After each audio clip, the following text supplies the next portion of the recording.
Welcome. My name is Nick Ludlum. I'm Senior Vice President at CTIA, and I'm joined today by Enrique Duarte Melo, a Managing Director from Boston Consulting Group. Enrique, thank you for joining me today.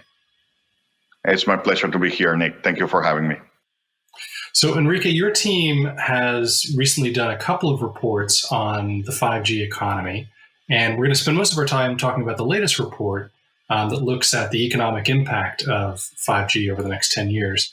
But I wonder if you could talk a little bit about what the 5G economy is and what policymakers and others need to know in order to build that and get the benefits from it over the next decade. Nick, if you recall, we made a first report that was focused on what are the key success factors that are needed to build the 5G economy. And in there, we focused mainly on two things. As I mentioned, what are those success factors? Spectrum availability, the infrastructure build out, the talent availability, etc. But also on the narrative around it and how to start measuring some of that impact. To have it be more focused around the economic benefits and the benefits to society in general versus a specific metrics of number of antennas or type of deployment. And I think in this second report, what we tried to do was to then start looking at those numbers in more detail, understanding what is the expected impact that it will have in GDP and in jobs created in the USA, not just in the immediate term, but looking forward into the next decade all the way to 2030. You've done this report. It's out now. What do you see as the economic impact of this 5G economy? I think the impact is going to be massive. I think we're talking about a cumulative impact over the next 10 years or so that is going to be in the realm of $1.5 trillion for the GDP. And when you're looking at the number of jobs, you're talking around the 4.6 million jobs, again, cumulative from now until 2030. And I think a lot of that, people expected and see it in the direct impact into the economy when you're rolling out the new network, when you're rolling out the new services. But there's an even larger part that is the indirect impact on the type of things that are enabled by 5G, the type of use cases that it enables in other industries like manufacturing, agriculture, healthcare, etc. A lot of people may be curious. You're projecting 10 years into the future and coming up with these numbers. To maybe help describe that, how do you see 5G deployment and 5G networks driving those GDP and jobs benefits? What are the factors that are causing that growth? Well, just going maybe into a bit more detail about what I was mentioning, when we look at this impact, we try to make a distinction between direct and indirect. I think in the direct, there's the typical industries that you would expect around information services, information technologies. But people need to remember that all of that also will be supported by the construction and manufacturing industry. You need to deploy a network, you need to deploy infrastructure, you need to deploy antennas, and you need to do it over the entire US over the next decade. And when you think about that, there's a significant impact that is driven even by just that direct deployment. But then on top of that, think about all the use cases that are enabled by 5G. And maybe it's useful to draw some parallels with what happened with 4G. There are use cases that at some point early in the deployment, you cannot even begin to imagine. I think very few people could have imagined the impact of some of the use cases that resulted in the sharing economy and the scale of it in the last decade. And I think as we move forward in 5G, you're going to see a similar impact, probably even more so, because you're going to see 5G combining with other technologies like AI or augmented reality to drive new opportunities in things like manufacturing, agriculture, financial services, professional services. And that's when you start seeing almost a multiplying effect of 5G in the economy.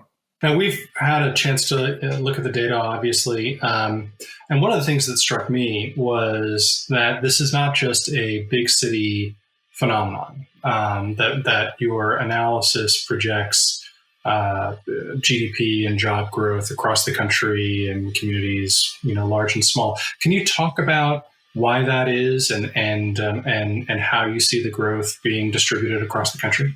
That's correct. And that's one of the key observations that we wanted to emphasize in the report. I think there's two main drivers of why you see that widespread impact.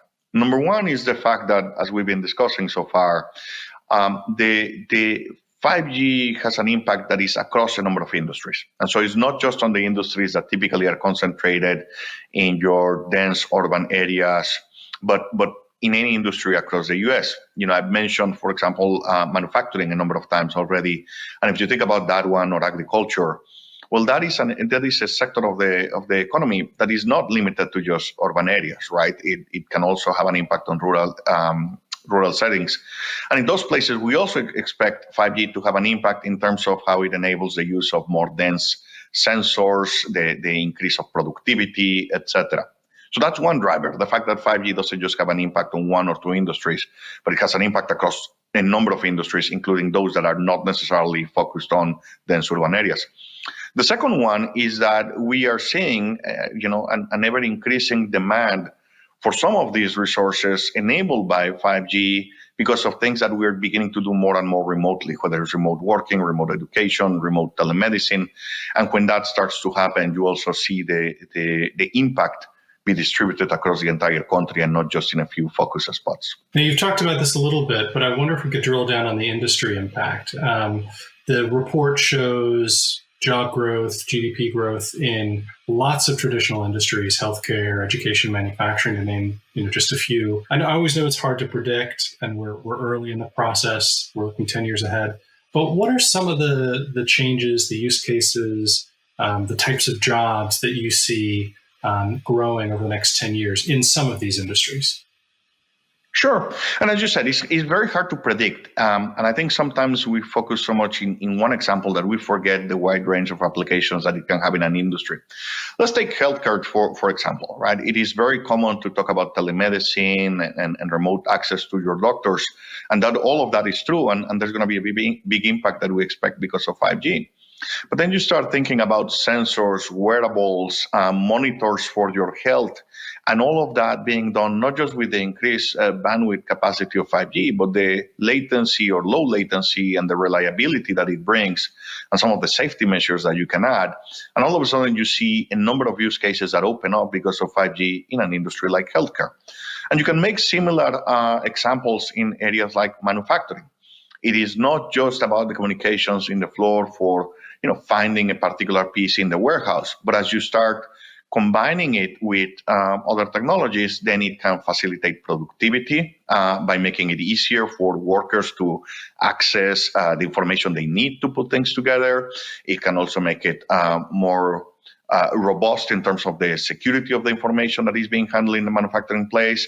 And again, it can give you an edge in terms of how you employ your resources in a given industry. So it's not limited to the typical examples that we always hear, although those are true. The type of applications that it enables are really actually quite broad. Now, you mentioned earlier the 4G economy and some of the things that enable the gig economy, the sharing economy, and so on.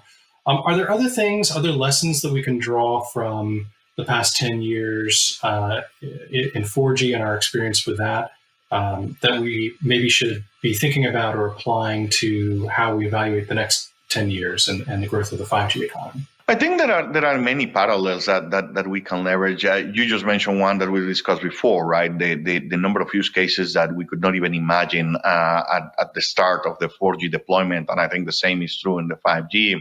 I think there's also a parallel on how, if you look at the timeline of the 4G deployment, how it helped recover after what had been the economic challenges at the end of the previous decade in 2008 and 2009. I think in a similar way, we can expect the 5G to help drive some of the economic growth over the next decade. I think you will see also that as the scale of the deployment grows, then the benefits start accumulating faster. The value of these networks is not just on the network itself when you deploy it in one place, but as you deploy it across the entire country, we saw it in 4G and we expect it in 5G, then the value of the connectivity across the entire country begins to bring the benefits at an even faster rate. Now, one aspect of the report looked at, what would happen if the 5G rollout was slowed, if there was some impact on the speed with which 5G networks develop. I wonder if you could talk about that. What is that impact and why is that important? Sure. Well, let me start maybe with the second. The reason it's important to understand this is that when you're trying to make estimates and forecasts about impact that goes all the way into 10 years into the future, obviously it's very difficult to be very precise. There's always a margin of error. And we wanted to understand the sensitivity of our assumptions to this potential margin of errors. More importantly, perhaps, more than the sensitivity, we wanted to understand the impact on, as you were mentioning right now, what happens if we delay some of the rollout? What happens if, for any reason, maybe not even intentional, that rollout is not as fast as we wanted? And I think what we begin to see is that there's a lost opportunity that takes place when the deployment is delayed, even if it's just by, let's say, 6 months or so from what has been expected or what is currently expected in the industry. I think what this really highlights, Nick, is the importance to be efficient with the rollout. These are not things that are easy. They are very challenging. Obviously, they've been done before in other generations, but they require really a lot of collaboration, both in the public and private sector. And I think one of the reasons we wanted to check that sensitivity is that something as simple as, or that seems simple, but is not necessarily, as making sure that different local areas are efficient on how they handle permits for the infrastructure, for the antennas, for all the things that are required for the networks to work, can have a real impact on the rate at which the benefits for the economy are realized. So, Enrique, the report was written while COVID was shutting down schools and communities, and of course, we're still living in a COVID world. But it wasn't really written with an eye towards understanding COVID's impact specifically. I wonder if you could take a moment and talk about how you see 5G and the 5G economy helping us move past COVID. That's a very good question, Nick, because you're correct. We wrote it, while the COVID pandemic, and I guess it's still ongoing. And so, there's still a lot that people are trying to understand in the impact it will have in our way of working. But I think it is safe to say that it has highlighted the importance of being able to remain productive or even grow that productivity when there are constraints in our ability to perhaps travel or congregate in a place to work together. And it highlighted the importance and the impact that communication technologies can have on economy and society overall. And if anything, it made us be even more maybe aggressive in terms of the assumptions or believing some of the assumptions that we were making in terms of the importance of 5G, not just in some urban areas, but across the entire country, as the accessibility to these technologies what enables a lot of these industries to remain productive. And I think what you will see in the post-COVID world is that a lot of these things will remain true as people maintain that desire to be able to be productive at a distance. And 5G will become even more important in terms of how it enables that and therefore impacts our economy in a positive way. Is there something that surprised you about your analysis? Something you were surprised to learn that maybe you weren't expecting when you set out to do the economic impact study? What was surprising to me was not the fact that we had impact across the entire U.S. When we started the study, one of the things that we expected was that there would be impact beyond just the urban centers. But we thought the distinction between, let's say, the East and West Coast versus some of the areas in the center of the country would have been higher than it is. And actually, as we started evaluating the impact that it's having, precisely because of all the things that we've been mentioning on how it has a broad impact across a number of industries, we realized that the level of impact across the country, again, we expected it to be there, but it is more level than we expected it to be. And I think that was the one piece that at least me personally, I was pleasantly surprised by that. Last question, from a purely subjective personal standpoint, you've now and your team have now done 2 of these, really in-depth reports on the 5G economy. You've looked at use cases and industry impacts and so on. You've really dug into 5G. Is there something about 5G that you're personally excited about, whether it's a consumer impact or an industry impact of some sort? What's most sort of interesting and exciting to you? Well, this, as you asked, this is a very subjective point of view, and maybe it just shows the fact that I spend a lot of time on the road because of the type of work that we do. But I'm really interested to see some of the impact that 5G will have, even on more of the leisure and entertainment side of things. And I know our impact or our study was more focused on industry, but that has an impact on the economy as well. And from a personal standpoint, I'm just really excited to be surprised by the type of impact that 5G will have when you start combining it with things like augmented reality and virtual reality. And honestly, I cannot wait for the next 5 to 10 years to see how some of that will materialize. Oh, that's great. Me neither. Enrique, thank you so much for this discussion. Thank you also for the in-depth analysis and the report. We really appreciate it. Thank you, Nick. It's been a pleasure having this conversation with you.